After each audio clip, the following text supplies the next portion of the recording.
I haven't done a tutorial video for quite a while now, so I'm going to show you how to change the window regulator on a Jaguar XF. Same applies to the saloon and the estate, and I'm going to be doing the front driver's one because, well, it stopped working.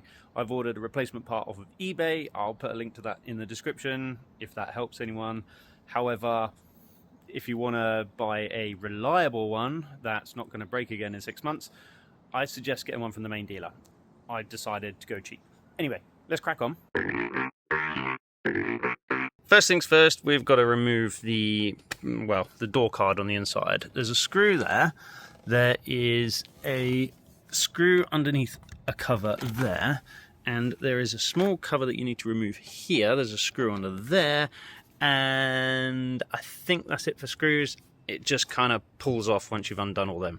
Oh, tell a lie, there is another one underneath that cover there. And with these little covers, just get a little flathead and carefully pop the cover off, and then that will reveal the screw. It's a Torx, don't ask me what size, not sure, quite small.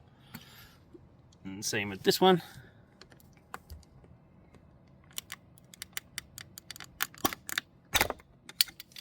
Try not to drop it on the floor because you'll possibly damage it. And then this one on the end, like I was saying. Now, I've actually had this off before. What I was saying about buying a cheap eBay one that lasts 6 months was actually based on experience. In all fairness, the eBay shop are replacing this for free under warranty, so that's a win. There is normally a cover for that screw in there, but I've obviously lost it on this door card. And with all the covers removed, we can remove all the screws. Well, the 4 screws that we've kind of discovered thus far. Ta-da! I don't have my tripod with me, so we're going to balance the bike on ye old trusty Hayabusa somehow. Okay, it's the best angle I can do, just to show you how to remove this door card once you've taken those 4 screws out.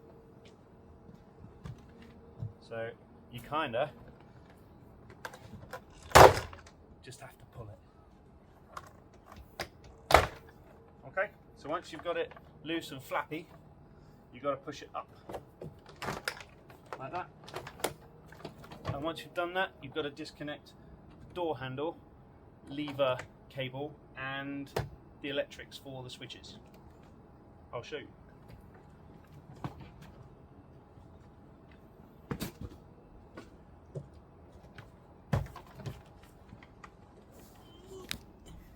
So you can see you've got like a cable thing here. You've got to just kind of release it out of where it lives, and then the electrical plugs are just kind of like pinch the connector and they will unplug. There's 2, so you got, well, in this particular model I've got one for the speaker and one for the electric window switches. There we go. And once they're removed, oh there is a 3rd one down here. So that is actually just attached to like the plastic trim. It's like a bulldog clip kind of thing, and then that plugs in down here because I've got the memory seat option pack on this car, so I've got to unplug that as well. Now your car might not necessarily have that. Oh, I've missed another one here, which is for the... Okay, so that one's for the electric window switches. I've actually got 2 speaker cables by the looks of things, because I've got a tweeter and a woofer. Wait, no, the woofer's down there. So what's that for? Don't know. Various things you have to unplug. With the door card off, with the door card off, yours might not look exactly like this. There might be some sort of protective film cover over the top, which you'll have to remove. It might be glued on. Some cars have them, some cars don't. Next thing we're going to do is undo all these screws holding this big plastic panel on, and to do that we're also going to, well, I think we're just going to leave it dangling. So we'll unplug the cables from here. Might not need to, we can probably just move that out of the way. Let's see what happens when I undo all the screws. So with all the screws removed, we can just kind of leave that just dangling there. You can disconnect the electrical cables if you want to. I'm just going to leave it there because I've now got access to what I need access to. Right, Now we need to disconnect the mechanism from the window. So if you peel back this plastic cover thing here and this one here, it will reveal two screws. I don't know if you can see in there because of my camera. There you go. So you've got a screw in there, and obviously a screw behind there. If you undo those two screws, the glass should wriggle out. And excuse the kind of dirty mess that my car is. It's because it's been parked here under these kind of trees and bushes for the last 3 weeks, waiting for me to do this job. You will almost certainly drop the screw into the bottom of the door like I've just done. Don't worry about it for now. We'll fish it out later once we've got the mechanism removed. Right, I'm going to undo this screw, try not to drop that one, and then I can wriggle the window out. Here's the new mechanism, probably easiest to show you on this. This is where the window slots in, and as you can see, I've got to pull that tab out and get it out from, there's a hole in the window where this bit kind of here goes into, so I've got to bend that out on both of them to get the glass out. I don't think I did that last time because, well, I can't lift the glass any higher because of the frame of the door, and I can't drop the mechanism any lower because the motor doesn't work. So what I'm going to have to do is undo the bolts that are holding in the two rails. Yeah, 4 bolts there, I think, 2 at the top, 2 at the bottom. And then kind of drop the rails down a little bit so I can unclip the glass. Let's give that a go. Apologies, I was wrong about the 2 bolts in there and there holding the glass to the frame. They're actually holding the frame to the door. So you've got that bolt. There was one there and one there that hold the frame on, and now I've just got to undo that one there, which is holding the actual motor on. So once that's undone, the whole thing will be floppy. You've got to be careful that the glass doesn't just drop down and smash to smithereens. Okay, not only did I forget my tripod, I also forgot my microphone, so I hope you can hear me okay. Everything is loose and floppy, which means I can kind of move the mirror glass around. So what I'm going to try and do is release those flappy clip things without smashing the mirror glass. Right, that's one off, so I've just pulled that tab out and released it from the glass. Do the same with the front one. I'll try to.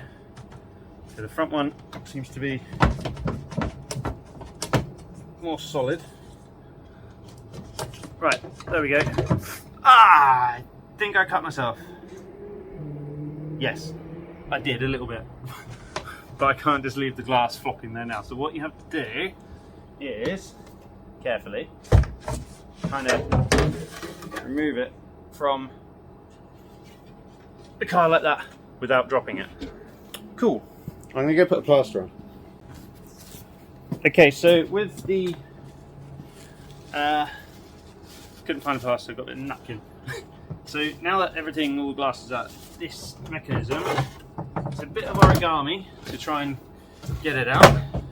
You kind of just have to wriggle it. You got, bear in mind, the motor has an electrical plug on it, which will need removing. So just kind of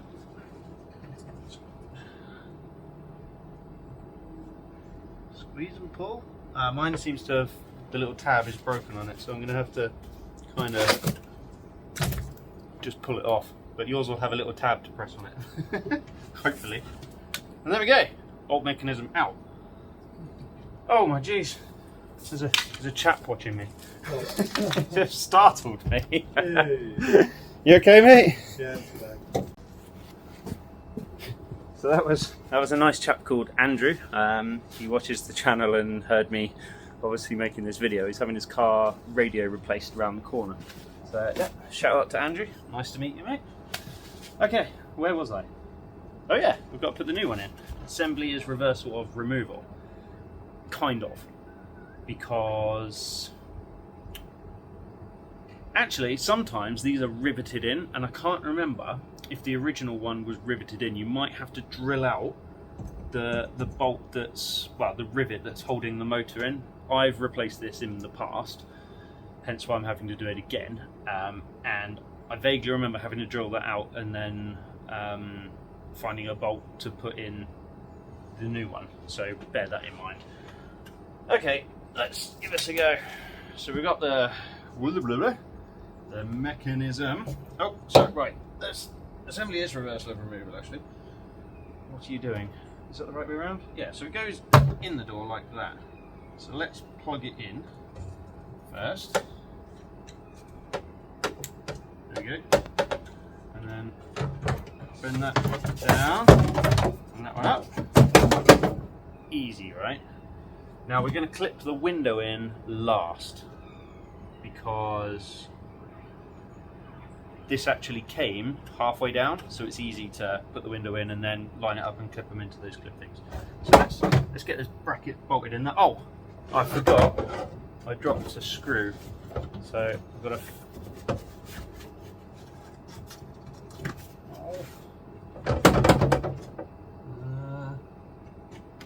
Yeah, if you drop a screw, thanks to all the Jaguar foam padding insulation, there it is. It might get stuck and hidden on stuff. Definitely heard it hit the bottom of the door then. Ah, right. There's the bolt for the top bracket. Now, if you've got a magnetic screwdriver, that will massively help with this, and it also massively helps if you use the correct size torque piece. Yeah, if you've got a magnetic one, well, if the bolts are magnetic, it'll help. If they're not, it won't. I did hit record, didn't I? Yes. Good. So, you've got to try and put that through the frame thing, find the hole that screws into, put your ratchet screwdriver on the correct way, lefty loosey, righty tighty. So we'll just start it and leave it loose so that it'll be easier to line the bottom one up.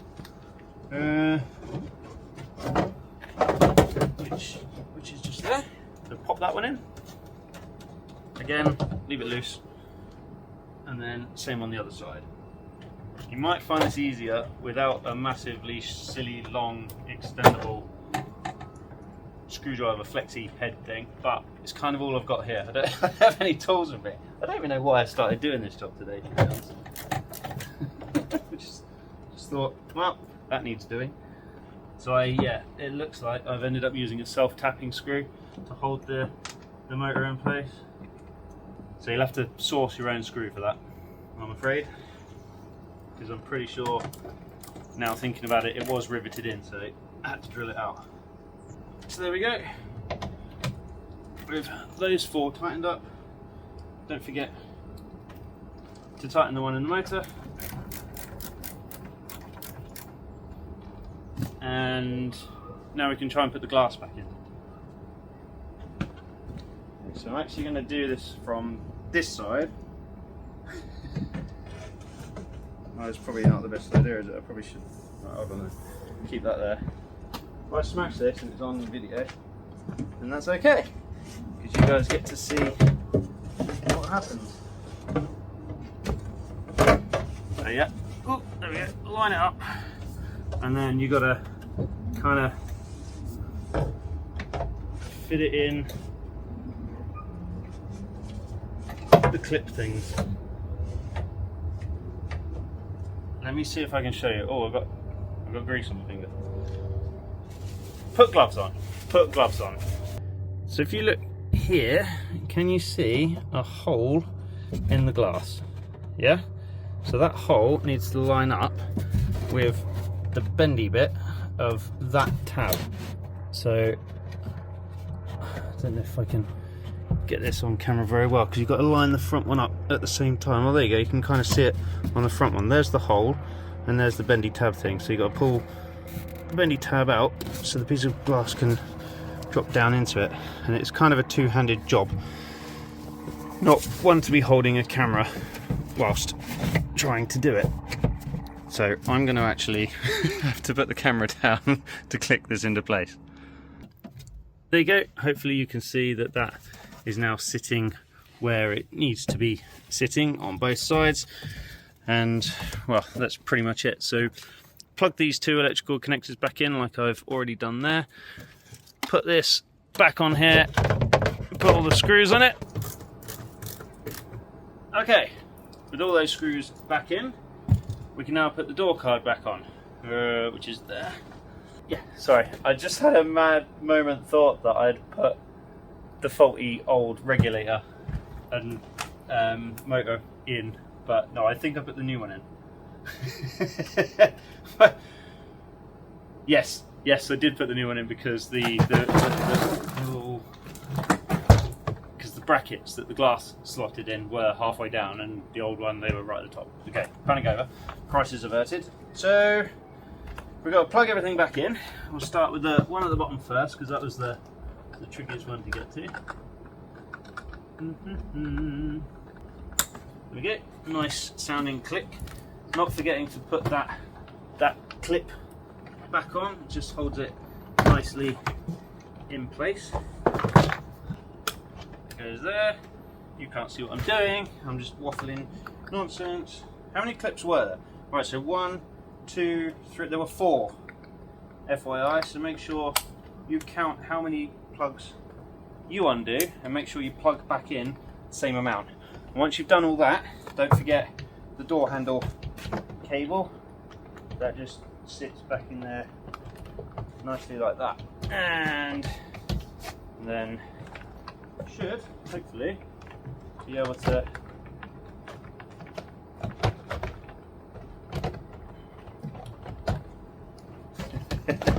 now getting so getting this top bit back in the top of the door is actually really quite tricky with the window anything other than all the way down. So if I now turn the ignition on, hopefully the window will go down. Ready? Hey! Raging success. We'll just make sure it goes all the way up. Lovely. Job's a good one. So now with the window all the way down, it makes clipping the kind of top back in a little bit easier.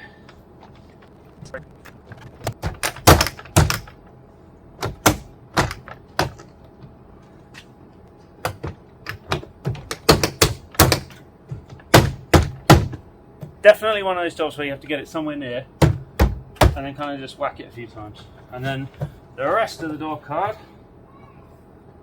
just have a visual look, make sure those little pegs in the back are lined up, and just go around and clip them all in. Right, all that's left now is the 4 screws I took out and the 4 little covers. There we go, 4 screws back in. 1, 2, 3, and 4. Plastic cover 1. Plastic cover, wrong one. Plastic cover 2. Plastic cover 3. And like I said, I don't have plastic cover number 4. Right, job done. So there we go. I'm super happy with that because I like driving around with the window open, not necessarily the aircon on. Not because I'm tight, but because I like the fresh air. So hopefully you've enjoyed this video, hopefully it was helpful to you, and hopefully you've now got a replacement window winder mechanism sorted for your car. Same principle applies for the passenger side and the rear doors as well. I can't imagine they'd be that different. Do you know what I mean? The holes for the mounting points for the rails might be in a different place on the rear doors, but same sort of premise. So yeah, give us a thumbs up if you liked it. Hit the subscribe button if you're not a subscriber. However, most of the content I do is motorbike related. So if you're into bikes, then obviously hit that subscribe button. And yeah, catch you next time. Cheers.